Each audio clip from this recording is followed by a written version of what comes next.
രാജാക്കന്മാർ ഒന്നാം പുസ്തകം അധ്യായം 20.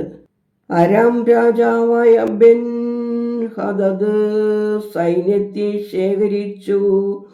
അവനോടുകൂടി 32 രാജാക്കന്മാരും കുതിരകളും രഥങ്ങളും ഉണ്ടായിരുന്നു. അവൻ ചെന്ന് ശമര്യയെ നിരോധിച്ചു, അതിനെതിരെ യുദ്ധം ചെയ്തു. അവൻ ഇസ്രായേൽ രാജാവായ ആഹാബിന്റെ അടുക്കൽ പട്ടണത്തിലേക്ക് ദൂതന്മാരെ അയച്ചു. നിന്റെ വെള്ളിയും പൊന്നും എനിക്കുള്ളത്, നിന്റെ സുന്ദരീകളായ ഭാര്യമാരും പുത്രന്മാരും എനിക്കുള്ളവർ എന്നിങ്ങനെ ബെൻ ഹദദ് പറയുന്നു എന്ന് പറഞ്ഞയച്ചു. ദൂതന്മാർ വീണ്ടും വന്നു. ബെൻ ഹദദ് ഇപ്രകാരം പറയുന്നു: നിന്റെ പൊന്നും വെള്ളിയും നിന്റെ ഭാര്യമാരെയും നിന്റെ പുത്രന്മാരെയും എനിക്ക് തരണമെന്ന് ഞാൻ പറഞ്ഞയച്ചുവല്ലോ. നാളെ ഈ നേരത്ത് ഞാൻ എൻ്റെ ഭൃത്യന്മാരെ നിന്റെ അടുക്കൽ അയക്കും. അവർ നിന്റെ അരമനയും നിന്റെ ഭൃത്യന്മാരുടെ വീടുകളിലും പരിശോധിച്ച് അവർക്കിഷ്ടമുള്ളതെല്ലാം കൊണ്ടുപോരും എന്ന് പറഞ്ഞു. അപ്പോൾ ഇസ്രായേൽ രാജാവ് ദേശത്തെ എല്ലാ മൂപ്പന്മാരെയും വരുത്തി. അവൻ ദോഷം ഭാവിക്കുന്നത് കാൺമിൻ. എൻ്റെ ഭാര്യമാരെയും പുത്രന്മാരെയും എൻ്റെ വെള്ളിയും പൊന്നും അവൻ ആളയച്ച് ചോദിച്ചു, എന്നാൽ ഞാൻ വിരോധിച്ചില്ല എന്ന് പറഞ്ഞു. എല്ലാ മൂപ്പന്മാരും സകല ജനവും അവനോട് നീ കേൾക്കരുത്, സമ്മതിക്കുകയും അരുത് എന്ന് പറഞ്ഞു. ആകയാൽ അവൻ ബെൻ ഹദദിന്റെ ദൂതന്മാരോട്, നിങ്ങൾ എൻ്റെ യജമാനനായ രാജാവിനോട് നീ ആദ്യം അടിയൻ്റെ അടുക്കൽ പറഞ്ഞയച്ചതെല്ലാം ചെയ്തു കൊള്ളാം, എന്നാൽ ഈ കാര്യം എനിക്ക് ചെയ്യുവാൻ സാധ്യമല്ല എന്ന് ബോധിപ്പിക്കണം എന്ന് പറഞ്ഞു. ദൂതന്മാർ ചെന്ന് ഈ മറുപടി അറിയിച്ചു. ബെൻ ഹദദ് അവൻ്റെ അടുക്കൽ ആളയച്ചു. എന്നോടുകൂടെയുള്ള എല്ലാ സൈന്യത്തിനും ഓരോ കൈപ്പിടി വാരുവാൻ ശമര്യയിലെ മണ്ണ് മതിയാകുമെങ്കിൽ ദേവന്മാർ എന്നോട് തക്കവണ്ണവും അധികവും ചെയ്യട്ടെ എന്ന് പറയിച്ചു. അതിന് ഇസ്രായേൽ രാജാവ്, വാൾ അരയ്ക്ക് കെട്ടുന്നവൻ അഴിച്ചു കളയുന്നവനെ പോലെ വമ്പു പറയരുത് എന്ന് അവനോട് പറയണം എന്ന് പറഞ്ഞു. എന്നാൽ അവനും രാജാക്കന്മാരും മണിപ്പന്തലിൽ മദ്യപിച്ചു കൊണ്ടിരിക്കുമ്പോൾ ഈ വാക്ക് കേട്ടിട്ട് തൻ്റെ ഭൃത്യന്മാരോട് ഒരുങ്ങിക്കൊള്ളുവിൻ എന്ന് കൽപ്പിച്ചു. അങ്ങനെ അവർ പട്ടണത്തിന് നേരെ യുദ്ധത്തിനൊരുങ്ങി. ഒരു പ്രവാചകൻ ഇസ്രായേൽ രാജാവായ ആഹാബിന്റെ അടുക്കൽ വന്നു. യുദ്ധത്തിനൊരുങ്ങി ഒരു പ്രവാചകൻ ഇസ്രായേൽ രാജാവായ ആഹാബിന്റെ അടുക്കൽ വന്നു. ദൈവം ഇപ്രകാരം അരുളി ചെയ്യുന്നു: ഈ വലിയ കൂട്ടത്തെ നീ കണ്ടുവോ? ഞാൻ ഇന്ന് അതിനെ നിന്റെ കയ്യിൽ ഏൽപ്പിക്കും. ഞാൻ ദൈവം എന്ന് നീ അറിയും എന്ന് പറഞ്ഞു. ആരെ കൊണ്ട് എന്ന് ആഹാബ് ചോദിച്ചതിന് അവൻ, ദേശാധിപതികളെയും ഭാര്യക്കാരെയും കൊണ്ട് എന്ന് ദൈവം അരുളി ചെയ്യുന്നു എന്ന് പറഞ്ഞു. ആർ യുദ്ധം തുടങ്ങണം എന്ന് ചോദിച്ചതിന് നീ തന്നെ എന്ന് അവൻ ഉത്തരം പറഞ്ഞു. അവൻ ദേശാധിപതികളുടെ യുവാക്കളെ എണ്ണി നോക്കി. അവർ 232 പേരായിരുന്നു. പിന്നീട് അവൻ ഇസ്രായേൽ മക്കളുടെ സൈന്യത്തെയെല്ലാം എണ്ണി 7000 എന്ന് കണ്ടു. അവർ ഉച്ചയ്ക്ക് പുറപ്പെട്ടു. എന്നാൽ ബെൻ ഹദദ് തനിക്ക് സഹായമായിരുന്ന 32 രാജാക്കന്മാരോടുകൂടി മണിപ്പന്തലിൽ മധ്യമത്തനായിരുന്നു. ദേശാധിപതികളുടെ ബാല്യക്കാരും ആദ്യം പുറപ്പെട്ടു. ബെൻ ഹദദ് ആളയച്ചു അന്വേഷിച്ചപ്പോൾ ശമരിയിൽ നിന്ന് ആളുകൾ വരുന്നുണ്ടെന്ന് അറിഞ്ഞു. അപ്പോൾ അവർ സമാധാനത്തിനാണ് വരുന്നതെങ്കിലും അവരെ ജീവനോടെ പിടിക്കണം, അവർ യുദ്ധത്തിന് വരുന്നെങ്കിലും അവരെ ജീവനോടെ പിടിക്കണം എന്ന് കൽപ്പിച്ചു. പട്ടണത്തിൽ നിന്ന് പുറപ്പെട്ടു വന്നത് ദേശാധിപതികളും ബാല്യക്കാരും അവരെ തുടർന്നു പോന്ന സൈന്യവുമായിരുന്നു. അവർ ഓരോരുവൻ നേരെ വരുന്നവനെ കൊന്നു. അരാമ്യർ ഓടിപ്പോയി. ഇസ്രായേൽ അവരെ പിന്തുടർന്നു. അരാം രാജാവായ ബെൻ ഹദദ് കുതിരപ്പുറത്ത് കയറി കുതിരപ്പട്ടാളക്കാരോട് കൂടെ ഓടിപ്പോയി. പിന്നെ ഇസ്രായേൽ രാജാവ് പുറപ്പെട്ടു, കുതിരകളെയും രഥങ്ങളെയും പിടിച്ചു, അരാമ്യരെ കഠിനമായി തോൽപ്പിച്ചു. അതിൻ്റെ ശേഷം ആ പ്രവാചകൻ ഇസ്രായേൽ രാജാവിൻ്റെ അടുക്കൽ ചെന്ന് അവനോട്, ധൈര്യപ്പെട്ടു പോകുക, നീ ചെയ്യുന്നത് കരുതിക്കൊള്ളുക.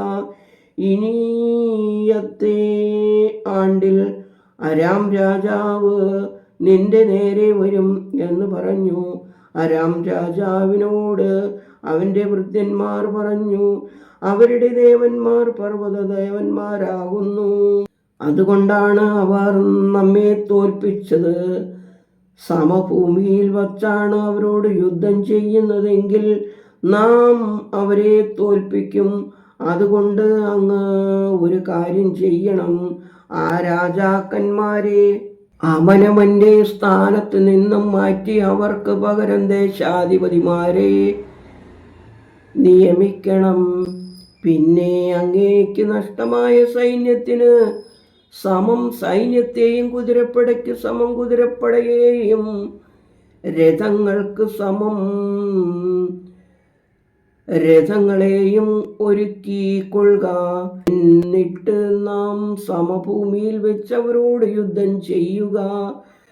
നാം അവരെ തോൽപ്പിക്കും നിശ്ചയം. അവൻ അവരുടെ വാക്ക് കേട്ടു. അങ്ങനെ തന്നെ ചെയ്തു. പിന്നെ ആണ്ടിൽ ബെൻ ഹദദ് അരാമ്യരെ എണ്ണി നോക്കി. ഇസ്രായേലിനോട് യുദ്ധം ചെയ്യുവാൻ അഫേക്കിലേക്ക് വന്നു. ഇസ്രായേലരെയും എണ്ണി നോക്കി. അവർ ഭക്ഷണപദാർത്ഥങ്ങൾ കരുതി അവർക്കെതിരെ പുറപ്പെട്ടു. ഇസ്രായേലിയർ ആട്ടിൻ കുട്ടികളുടെ 2 ചെറിയ കൂട്ടം പോലെ അവരുടെ നേരെ പാളയമിറങ്ങി. അരാമ്യരോ ദേശം നിറഞ്ഞിരുന്നു. ഒരു ദൈവപുരുഷൻ വന്നു ഇസ്രായേൽ രാജാവിനോട്, ദൈവം ഇപ്രകാരം അരുളി ചെയ്യുന്നു, ദൈവം പർവ്വത ദേവനാകുന്നു, താഴ്വര ദേവനല്ല എന്ന് അരാമ്യർ പറയുന്നത് കൊണ്ട് ഞാൻ ഈ മഹാസംഘത്തെ എല്ലാം നിന്റെ കയ്യിൽ ഏൽപ്പിക്കും. ഞാൻ ദൈവം തന്നെ എന്ന് നിങ്ങൾ അറിയുമെന്ന് പറഞ്ഞു. അവർ അവരുടെ നേരെ 7 ദിവസം പാളയമിറങ്ങിയിരുന്നു. 7-ാം ദിവസം യുദ്ധമുണ്ടായി. ഇസ്രായേല്യർ അരാമ്യരിൽ 100,000 കാരാളുകളെ ഒറ്റ ദിവസം തന്നെ കൊന്നു. ശേഷിച്ചവർ അഫേക്ക് പട്ടണത്തിലേക്ക് ഓടിപ്പോയി. ശേഷിച്ചിരുന്ന 27,000 പേരുടെ മേൽ പട്ടണം അതിൽ വീണു. ബെൻ ഹദദും ഓടി പട്ടണത്തിനരികത്ത് കടന്നു ഒരു ഉള്ളറയിൽ ഒളിച്ചു. അവൻ്റെ ഭൃത്യന്മാർ അവനോട്, ഇസ്രായേൽ രാജാക്കന്മാർ ദയുള്ള രാജാക്കന്മാർ എന്ന് ഞങ്ങൾ കേട്ടിട്ടുണ്ട്. ഞങ്ങൾ അരയ്ക്ക് കയറും തലയിൽ രട്ടും കെട്ടി ഇസ്രായേൽ രാജാവിൻ്റെ അടുക്കൽ ചെല്ലാം. പക്ഷേ അവൻ അങ്ങയെ ജീവനോടെ രക്ഷിക്കും എന്ന് പറഞ്ഞു. അങ്ങനെ അവർ അരയ്ക്ക് കയറും തലയിൽ രട്ടും കെട്ടി ഇസ്രായേൽ രാജാവിൻ്റെ അടുക്കൽ ചെന്നു. എൻ്റെ ജീവൻ രക്ഷിക്കണമേ എന്ന് അങ്ങയുടെ ദാസനായ ബെൻ ഹദദ് അപേക്ഷിക്കുന്നു എന്ന് പറഞ്ഞു. അതിന് അവൻ ജീവനോടെ ഇരിക്കുന്നുവോ? അവൻ എൻ്റെ സഹോദരൻ തന്നെ, അവൻ ബലവാൻ തന്നെ എന്ന് പറഞ്ഞു. ആ പുരുഷന്മാർ അത് ശുഭലക്ഷണം എന്ന് ധരിച്ചു. വേഗം അവൻ്റെ വാക്ക് വിശ്വസിച്ചു. അതേ, നിന്റെ സഹോദരൻ ബെൻ-ഹദദ് എന്ന് പറഞ്ഞു. അതിന് അവൻ, നിങ്ങൾ ചെന്ന് അവനെ കൂട്ടിക്കൊണ്ടുവരുവിൻ എന്ന് പറഞ്ഞു. ബെൻ-ഹദദ് അവൻ്റെ അടുക്കലേക്ക് പുറപ്പെട്ടു. അവൻ അവനെ രഥത്തിൽ കയറ്റി അവനോട്, എൻ്റെ പിതാവ് നിന്റെ പിതാവിനോട് പിടിച്ചടക്കിയ പട്ടണങ്ങൾ ഞാൻ മടക്കിത്തരാം. എൻ്റെ പിതാവ് ശമരിയിൽ ഉണ്ടാക്കിയതുപോലെ നീ ദമസ്കോസിൽ നിനക്ക് വീഥികൾ ഉണ്ടാക്കിക്കൊള്ളുക എന്ന് പറഞ്ഞു. അതിന് ആഹാബ്, ഈ ഉടമ്പടിയിന്മേൽ ഞാൻ നിന്നെ വിട്ടയക്കാം എന്ന് പറഞ്ഞു. അങ്ങനെ അവൻ അവരോട് ഉടമ്പടി ചെയ്ത് അവനെ വിട്ടയച്ചു. എന്നാൽ പ്രവാചക ശിഷ്യന്മാരിൽ ഒരുവൻ ദൈവത്തിൻ്റെ കൽപ്പന പ്രകാരം തൻ്റെ കൂട്ടുകാരനോട്, എന്നെ അടിക്കണമേ എന്ന് പറഞ്ഞു. എന്നാൽ അവനെ അടിക്കുവാൻ മനസ്സു വന്നില്ല. അവനോട്, നീ ദൈവത്തിൻ്റെ വാക്കനുസരിക്കായകൊണ്ട് നീ എന്നെ വിട്ടുപോയാലുടനെ ഒരു സിംഹം നിന്നെ കൊല്ലും എന്ന് പറഞ്ഞു. അവനെ വിട്ടു പുറപ്പെട്ട ഉടനെ ഒരു സിംഹം അവനെ കൊന്നുകളഞ്ഞു. പിന്നെ അവൻ മറ്റൊരുവനെ കണ്ടു, എന്നെ അടിക്കണമേ എന്ന് പറഞ്ഞു. അവനെ അടിച്ചു മുറിവേൽപ്പിച്ചു. പ്രവാചകൻ ചെന്ന് വഴിയിൽ രാജാവിനെ കാത്തിരുന്നു. അവൻ തലപ്പാവ് കണ്ണുവരെ താഴ്ത്തിക്കെട്ടി വേഷം മാറി നിന്നു. രാജാവ് കടന്നു പോകുമ്പോൾ അവൻ രാജാവിനോട് വിളിച്ചു പറഞ്ഞത്, അടിയൻ സൈന്യമധ്യേ ചെന്നിരുന്നു. അപ്പോൾ ഇതാ ഒരുവൻ തിരിഞ്ഞു എൻ്റെ അടുക്കൽ ഒരാളെ കൊണ്ടുവന്നു. ഇവനെ സൂക്ഷിക്കണം. ഇവനെ കാണാതെ പോയാൽ നിന്റെ ജീവൻ അവൻ്റെ ജീവന് പകരം ഇരിക്കും. അല്ലെങ്കിൽ നീ ഒരു താലന്ത് വെള്ളി തൂക്കിത്തരേണ്ടി വരും എന്ന് പറഞ്ഞു. എന്നാൽ അടിയൻ അങ്ങുമിങ്ങും പോയപ്പോൾ അവനെ കാണാതെ പോയി. അതിന് ഇസ്രായേൽ രാജാവ് അവനോട്, നിന്റെ വിധി അങ്ങനെ തന്നെ ആയിരിക്കട്ടെ, നീ തന്നെ തീർച്ചയാക്കിയല്ലോ എന്ന് പറഞ്ഞു.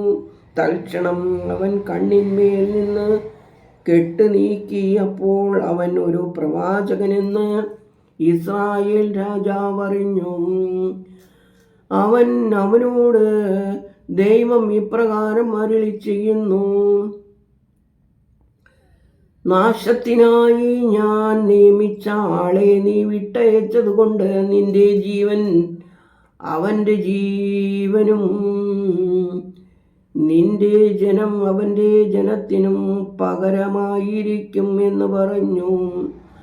അത് കേട്ട് ഇസ്രായേൽ രാജാവ് വ്യസനവും നീരസവും നിറഞ്ഞ് അരമനയിലേക്ക് പുറപ്പെട്ടു. ശമരിയിൽ എത്തി. ദൈവമേ, സ്തുതി നിനക്ക് യോഗ്യമാകുന്നു. പാർക്കുമോർ.